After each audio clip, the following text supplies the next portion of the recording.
ocean road that will take you there. Be informed and stay in tune. Uplift your soul and heal your wounds. Welcome to Bashment, baby. Yeah, yeah, yeah.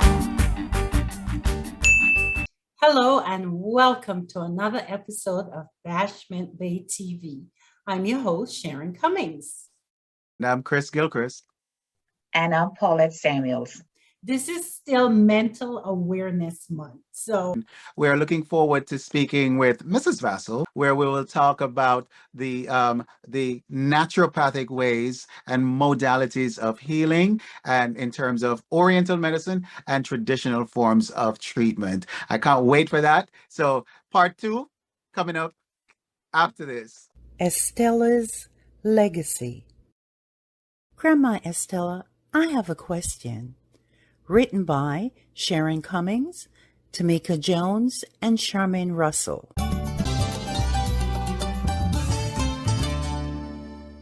Welcome back. So our discussion last time was just so riveting. We're grateful to have had Doctors Robert and Moremi Vassell. We learned so much. Just such a engaging discussion, to take a deep dive into the medical aspect of mental health. And we almost swim into the very deep blue.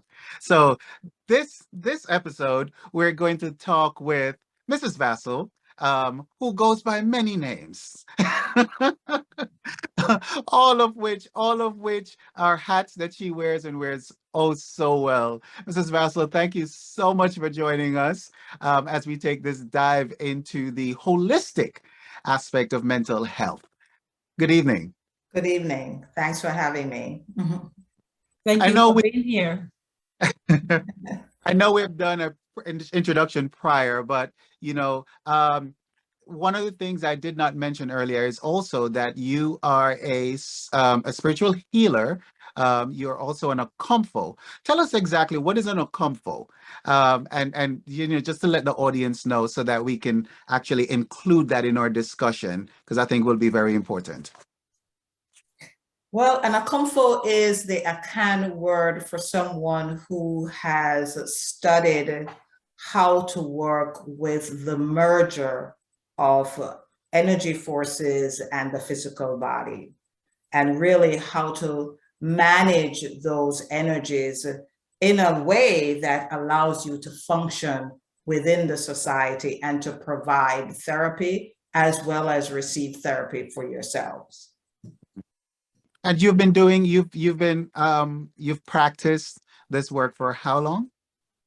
Since 1998, about 10 years after I graduated from a little more than 10 years after I graduated from physical therapy. And really my interest was piqued when I traveled to rural Jamaica as a physical therapist and saw how some of the traditional people there in the communities were able to work with people, recognizing that their spirits were off track, and I'm just using that expression, and then harnessing the energies that they saw that were, I guess, pulling these mental instabilities and then bringing them back into a stable position.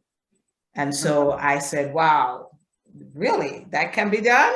Okay, I'd like to learn more of this, because not only did I see how it related to the physical therapy in terms of maintaining physical balance and well-being, but I saw how that was also an essential part of the whole being. And that's where the holistic approach gradually shifted for me. Oh, that's awesome. So we have a trifecta of knowledge. Master of Oriental Medicine and also an Okomfo. So we talked with your husband and daughter in our last segment about the response of the Black community, in particular to medicinal treatments for mental health. I'm going to pose the same question to you as it pertains to how does the Black community, how do you see us, Black Americans, as they, kind of put us all in a pot, and in particular Black Caribbean people, how do you find that we are reacting to or receiving the naturopathic ways of treatment? Yeah, what I have found is that the interest in naturopathic medicine increased more so in the last, say, 7 years about.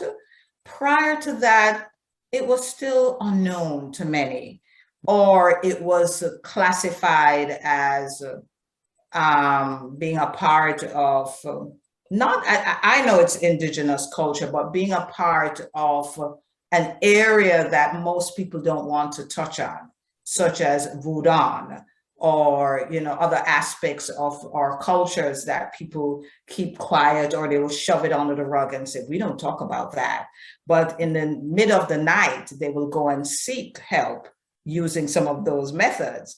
When in reality, these are in fact just other ways of managing spiritual and mental imbalances.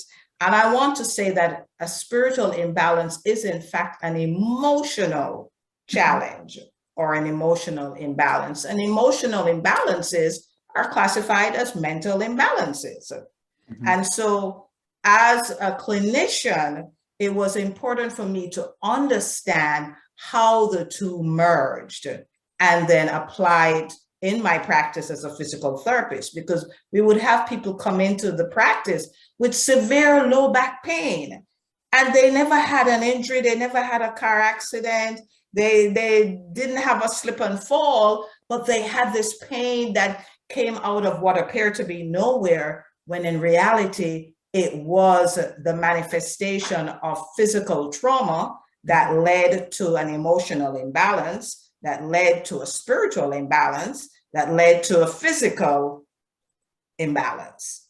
Hold on. My mind has just been blown. So what is that something that affects people on an emotional or what you consider to be a spiritual level, fact, manifest in a physical ailment? Yes. Yes. And they came to my practice many times with severe low back pain. That's the common one, low back pain. And you carry the weight of your trauma in your back. In your back, yes. This is why I wanted to ask you also this question, if you don't mind. Would you say that it also have to do with vibration and manifestation? Because you have to be on a specific vibrational plane in order to manifest what is it you need. So if you're thinking, I'm going to be sick, you're on that vibrational plane and you're going to be sick. Precisely. So, as they always say, your thoughts become your reality.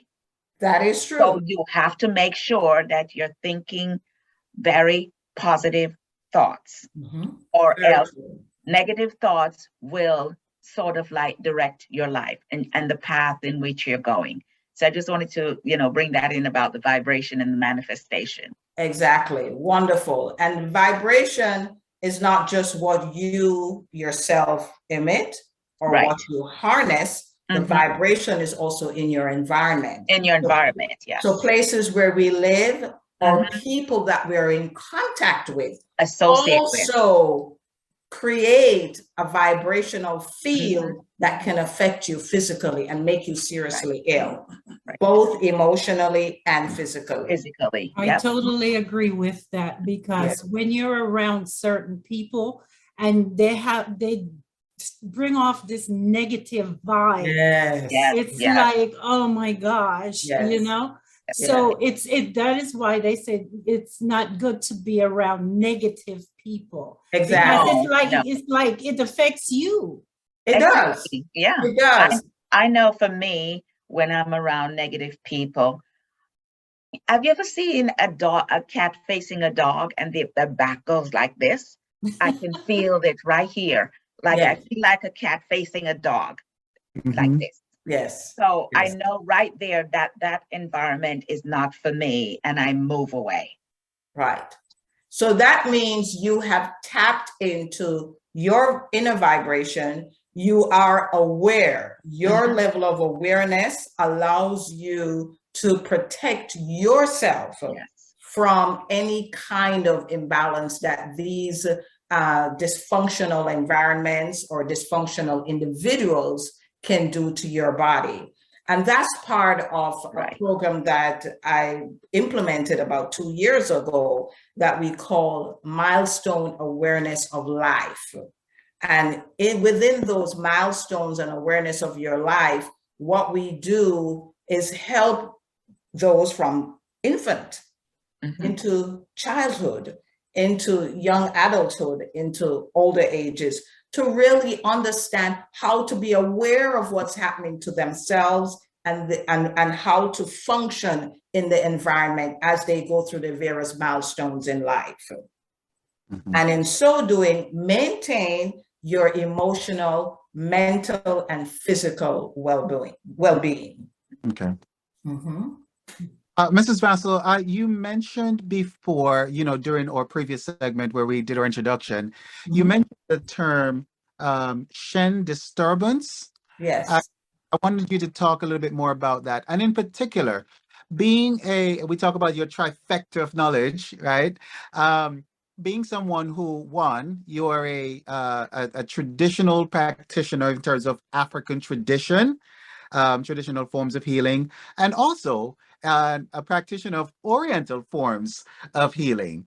I want you to talk to us, once you talk about the Shen disturbance, but I want you to talk to us also about how do you find the two communities, the two different ethnic groups, how do they look at their cultural forms of healing? How do they interface with those? And what kind of difference do you see between the African diaspora and also those of the Asian diaspora? Yes, thank you for that question. When I entered the program in 2016, my concern was exactly what you just asked. Having been, a practitioner of the African and traditional forms of healing and being a Jamaican of Jamaican descent, I was asked by many people, including family members, now, why would you choose to go into Oriental medicine? How does that work? And let me tell you something, it was one of the best areas of study that I've ever had so far. I'm sure there's more to learn out there. And I think I was fortunate and blessed to have had a professor who understood the African traditional forms of healing and was able to bring both into the classroom and allow us to see the validity of both and the fact that the Asian medicines came out of Africa, and he was able to describe certain medicines that they use specifically from Northern Africa, Eastern Africa, and Western Africa that were renamed when they migrated to Asia. Wow. One of them that we all know that has become legal in California and is known throughout and have now programs, the cannabis program, the seed of the cannabis is used for childbirth, for labor in Oriental medicine. It's given to the mother to help her womb to relax and to help her body to relax so that her womb can do the work and the baby will come out with little or no trauma to the woman's body. Wow, that says a lot because I'm sure my mother did smoke a whole lot of cannabis. And I'm sure a lot of females are going to go and get some seeds. That is not a prescription. It's just a matter of just sharing some information. Yes, yes. So definitely. Another herb that is used a lot is the rosemary. It's used a lot for emotional disturbances, and it's used to really help to center the person, especially in situations like schizophrenia, where people are having hallucinations and they need to be grounded, the rosemary is one of the herbs that we use. Now, I'm giving you the English names that you're familiar with, or the Latin names, but of course, in Oriental medicine, there are Chinese names and Chinese characters that we've had to learn in order to study and pass their boards, because we have to speak in their language. So I was forced to learn Mandarin. I shouldn't say forced, I wanted to. I enjoyed it, and unfortunately my granddaughter has learned it as well. So every now and again we'll run it by each other. So those are some of the advantages that I've had, where I've been able to see the benefits. Numbers is also a very integral part of the Asian culture and in the African culture. And so in the same breath, whereas we talk about the number 3, for example, having to do with decision making, or the number 7 being a number of whole, the whole week is completed with 7. It's a very significant number in Asian philosophy and in Asian medicines as well. So there are certain herbs that are prescribed only in the numbers of 3s or 7s because of the spiritual significance and how it affects the healing within the body. Wow. So 7, for example, is significant. 5 is significant in terms of how the body is aligned, where we have the head, the 2 arms, and the 2 legs. There are herbs that are given to bring the body back into whole. The number 7 has a lot to do with healing the core of the body. So there are herbs that are described that will place specifically along the core of the body and the 7 energy points within the body. The number 3 tends to work a lot with people who are mentally disturbed as well, because the Shen disturbance has a lot to do with the pineal gland. And so there are herbs that are given to help, again, the body to realign itself, for the pineal gland to really reattach the neural connections and bring you back to normalcy. We're an entertainment-based show, right? We were birthed from the stage, so I cannot not have this discussion without talking about how the cultures present themselves, in the world of entertainment. So one thing that I've noticed, and some the rest of you would probably agree, that individuals from from Asia or Asian descent, they don't shy away from their culture and tradition at any age group whatsoever. If it's a movie, it is there. It is there in your face. The traditions, the cultural norms are there. Do you find that that is the same in the African community, whether it be in the mainland of Africa or within the diaspora? Do you find that same connection? Are we connecting with our traditions and cultures in that way? Unfortunately, no, we're not. And the Asian culture and study of the Asian medicine really opened my eyes to that fact. We are, I guess, taught to be afraid of our own selves. And in so doing, we're afraid of our natural medicines and our natural ways of healing. And we're afraid of each other. And all of that creates a disconnection emotionally and the mental imbalances that we see. Some of the rooted cause of the emotional imbalance that we see is fear. If we are fearful of ourselves and fearful of our culture and fearful of each other, then you are in fact creating an emotional imbalance. And of course, that leads to many other things. One of the things within the Oriental medicine is that fear locks itself in the kidneys. People who have severe problems with their urinary tract, kidney diseases, are usually riveted with fear and end up with physical disorders. People who are very angry end up with liver disorders. Our anger gets trapped in our livers. And so you have what is called stagnation in the liver. The movement is not taking place. The chi, which is a life force that we're born into the world with, becomes stagnant. And in Oriental medicine, we apply the acupuncture needles or acupressure or we use the medicines to help the chi to flow through these organs and eliminate the emotional imbalances and stagnation, especially fear and anger. And as you know, with COVID, fear and anger was riveted in our communities. At the wake of COVID, we had that atrocity that took place with George Floyd, for example. It created a lot of fear and anger in our communities and serious emotional illnesses. I personally had one of my sons who went into a serious state of depression after that incident. And it took his siblings and myself and his dad to help him work through the shock and the horror of what was shown on the media. And how insensitive they were to our emotions and our mental well-being by blasting that on the media. Things like that are not healthy for us.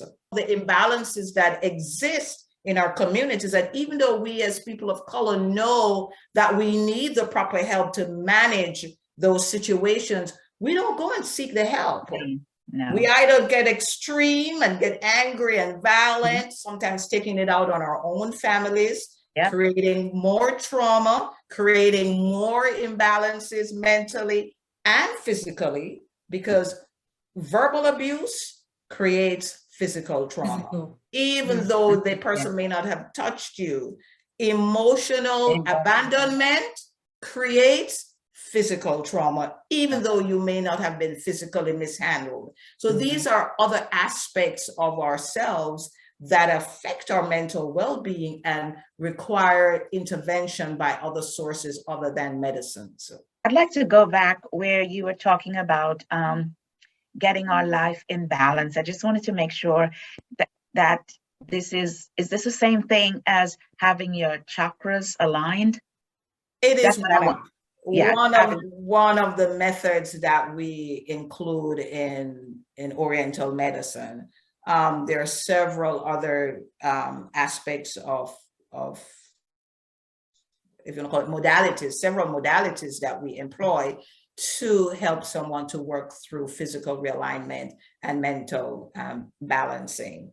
I think what was a blessing for me is that I was a physical therapist before entering into the study of Oriental medicine. And as I mentioned, in working with my patients in physical therapy, they had a lot of physical disorders that had no true source of onset. Like, where did this come from? What's happening?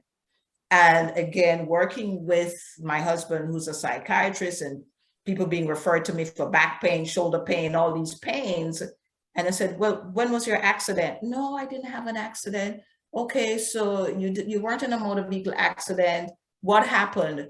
I would say, especially females, about 60 to 70% of them were sexually abused. And that trauma left that pocket, that cyst right there in their body. And they end up with pains in various parts of their body. And they didn't know, but in working with them through craniosacral therapy, somato-emotional release, some of these things came out.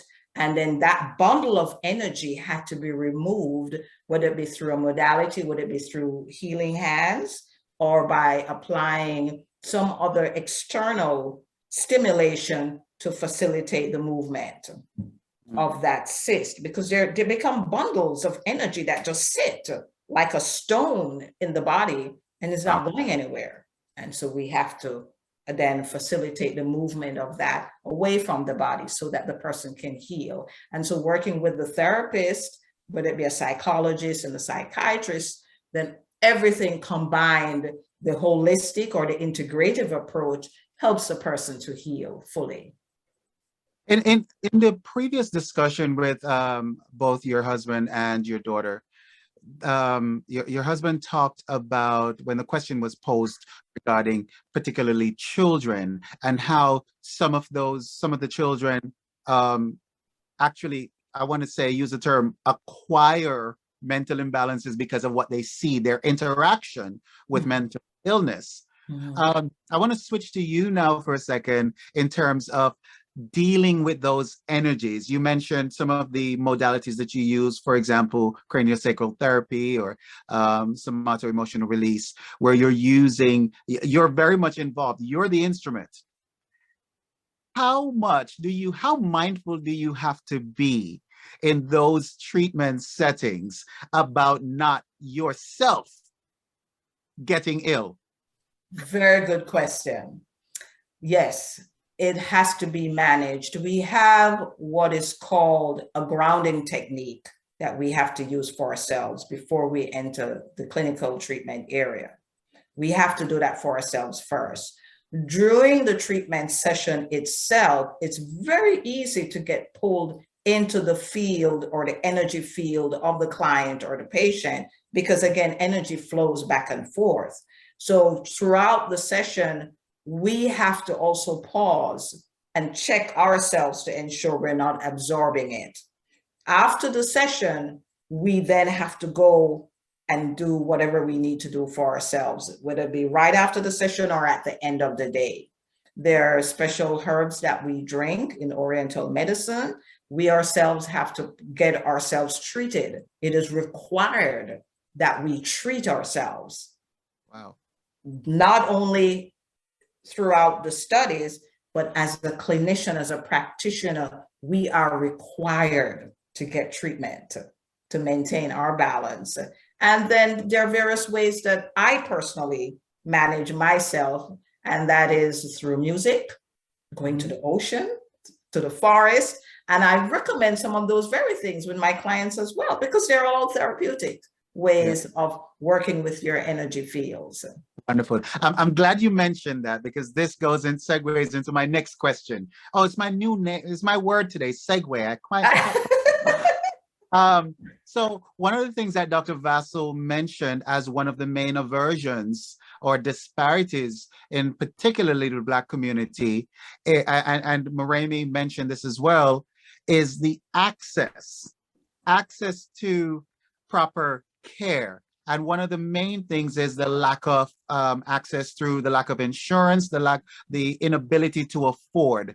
So, some of these, for example, going to sit down with a therapist, it's presented itself as one of boutique type treatments, if you will, where it's the wealthy that are able to go sit down and pay $200-300 for a session. Do you find that in the naturopathic forms of healing, be it, Oriental medicine or African, traditional forms, or as Dr. Vassal said, more indigenous forms of treatment? What do you find in terms of, one, access, and two, affordability? Is that still an issue? It is a little less an issue in Oriental medicine and in traditional practices. We offer lower rates, that's number one. The initial visit for an Oriental medicine consultation is usually anywhere between 50 to 60% of the cost of the initial visit for psychiatrists. And then number two, we also offer reduced services through our student clinics, which are, kind of scattered throughout South Florida, if we're speaking of South Florida.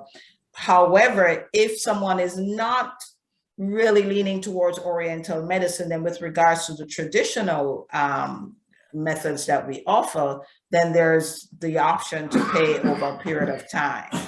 Because again, we make it affordable for people and give them the option to pay, in installments. So we try to make it affordable in our practice. So there are some people who insist on a large lump sum at the beginning. Everyone operates their practice differently, but we definitely are more sensitive to the people of color and allowing them to get the proper help that they need. Mm-hmm. You would talk to us about, and you just touched on it in terms of some of the things that you've done personally.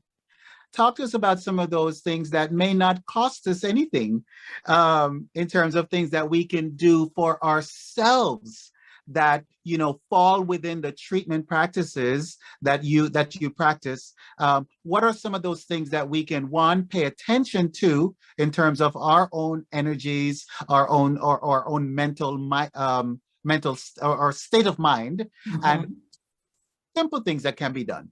Yes. I tell people that the first thing that one should do is check themselves in the morning. Check how you feel. And even look at yourself in the mirror and take a look at, how do you look today?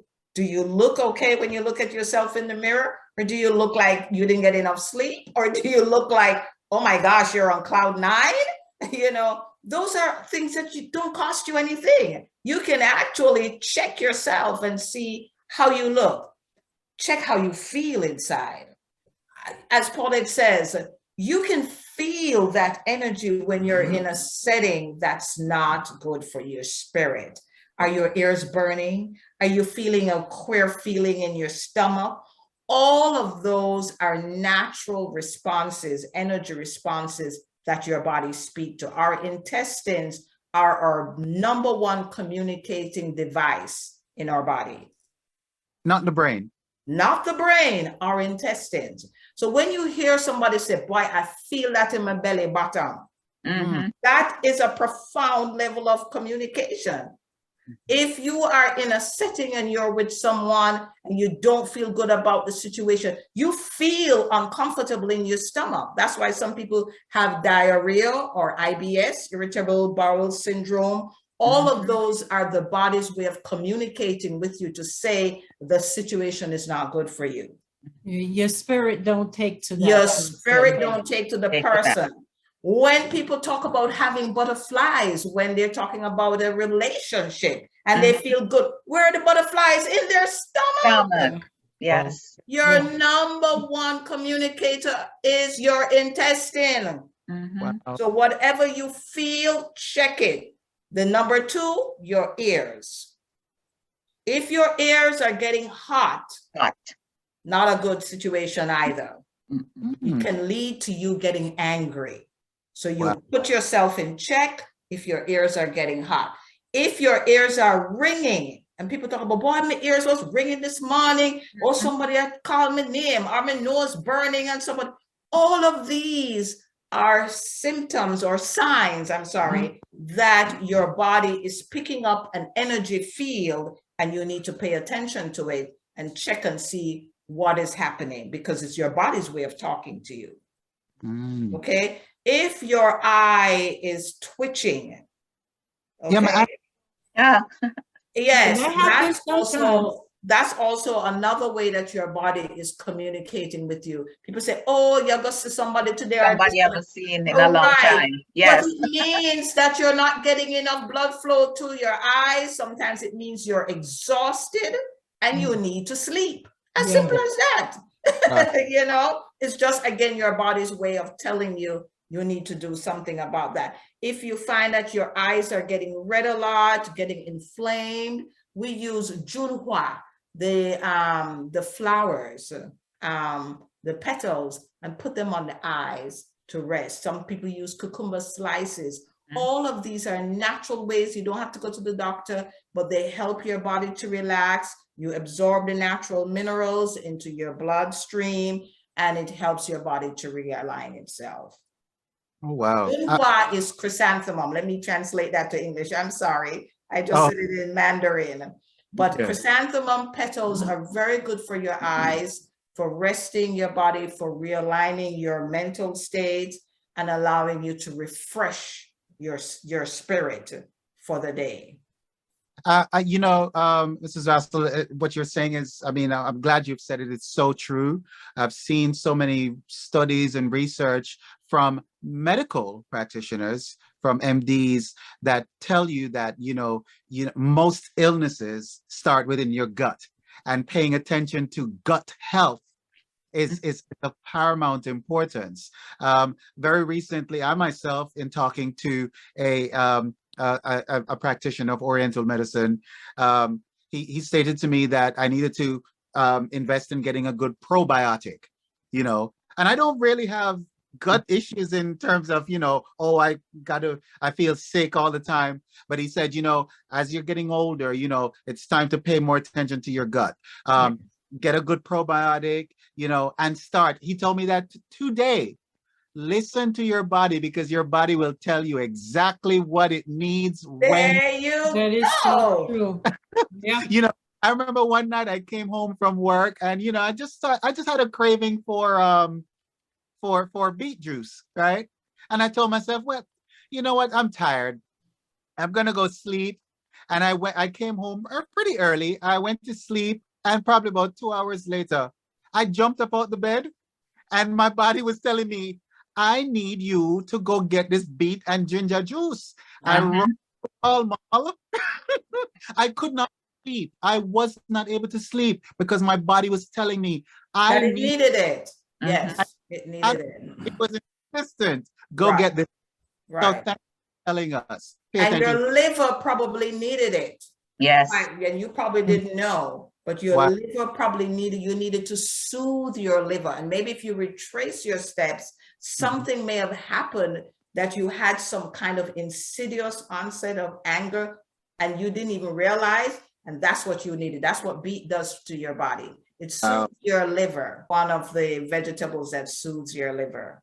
Well, now I understand why my eyes jump a lot, because I do not get enough sleep. I can't sleep at nights. Okay. So now I understand. Yes. Yes. So get some chrysanthemum petals. Junwa is a Mandarin word. And you can choose whatever colors for your day.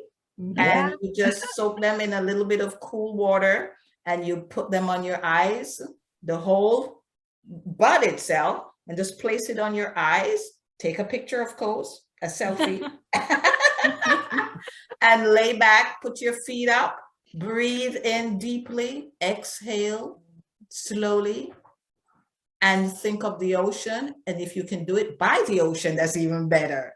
Well, if you're not able to go to the ocean, that's one of the best ways to really help your body to relax and go into deep sleep. Wow. Somebody been telling her she needs to go to Jamaica and she's not going, but it's all right. I didn't say I'm not going. When was the last time you went, Sharon? What? When was the last time you went? Let's not go there again. Well, Mrs. Bassler, I want to thank you so much for joining us this evening. We definitely want to have you and your husband back, because I know that there's some other things that you're doing in your community here in the US, in Jamaica, and also in Ghana, West Africa. And we want to talk to you about those things that you're working on to actually help to better the communities and serve those underserved communities. So wonderful work. We want to thank you for all that you do. I want to thank you for the knowledge that you have brought to us this evening. And as always, I mean, I look forward to it. I'm excited. I was excited about today's conversation, and, for good reason, because we've learned so much. Thank you. I think a lot of people learned a lot today. Yes. And I think a lot of people understand their bodies more. Because, for example, my eyes jumping. I mean, that, that fits me perfectly. So I think a lot of people learned a lot today. A lot today, so yes. I really appreciate you coming on. I mean, we've done this before, but it's been a long time. Yes. So I really appreciate you coming on. All the knowledge that you have. So thank you so much. Thank you for having me, and I really pray that we can do this again. Thank you. Oh, definitely. Yes, we will. Yes, we will. Before you go, our viewers would have heard your names in some of our episodes back in April, where we celebrated Deja Vu's 20th year anniversary. And we did acknowledge you and Dr. Vassell for being two of those individuals that were very supportive of the organization when we just started, working together with us, with your Bunanunas family, using us the Queen's Entertainment Troupe and the collaborative work that we've done together, sharing your space. So yes, for those of you who watched in April, this is Mrs. Vassell, and of course Dr. Vassell, who we had on in a previous show. So yes, we thank you for that work and that support, and of course we will continue to support you in your endeavors as well. Thank you. Thank you so much for having me. Thank you, you. Sharon. Yeah. Thank Our you, pleasure. Paulette. Thank you. Welcome. Thank you. Okay. Bye. We'll be right back. Estella's Legacy Book Series, First Edition. Grandma Estella, I have a question.